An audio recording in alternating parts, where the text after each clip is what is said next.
I've always believed in the saying, if something feels off, it probably is.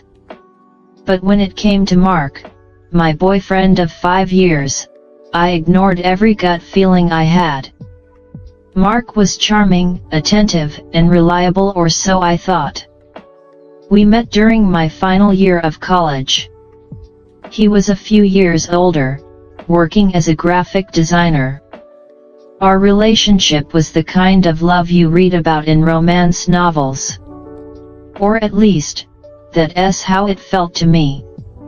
The first crack appeared about a year ago. Mark started traveling more for work. He explained that his company had expanded its client base, requiring him to visit cities across the state.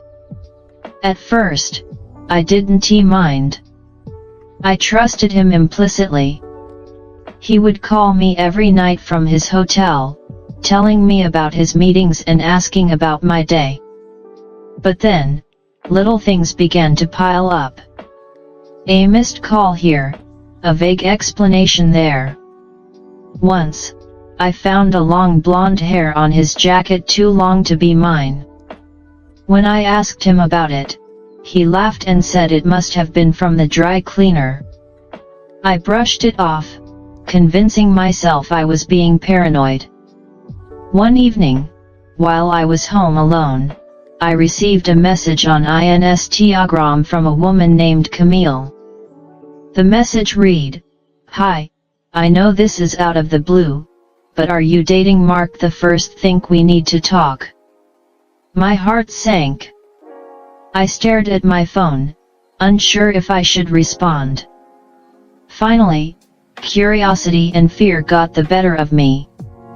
I replied cautiously, "Yes, I'm his girlfriend." "Why?" What followed was a conversation that turned my world upside down. Camille told me she had been dating Mark for nearly a year. She lived in one of the cities he frequently visited for work. At first, she didn't know about me, but recently, she had found my Instagram profile linked to his. When she confronted Mark, he tried to convince her I was just a friend. Camille didn't buy it, and that's why she reached out to me. I felt a rush of emotions: anger, sadness, disbelief. I thanked her for telling me and asked if she could provide proof.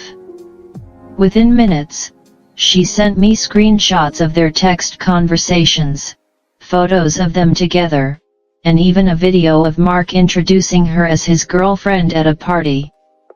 That night, I didn't sleep. I replayed every moment of our relationship, wondering how I could have missed the signs. The next day, when Mark returned from his business trip, I confronted him. At first, he denied everything, calling Camille a crazy stalker. But when I showed him the evidence, his face fell. He tried to apologize, claiming he had made a mistake and that Camille meant nothing. But it was too late. I told him to pack his things and leave. In the weeks that followed, I leaned on my friends and family for support. I also reached out to Camille to thank her again for her honesty. She was just as much a victim as I was, and in a strange way, her courage helped me find mine. Breaking up with Mark was painful, but it was also liberating. I learned the importance of listening to my instincts and valuing myself enough to walk away from someone who didn't deserve me.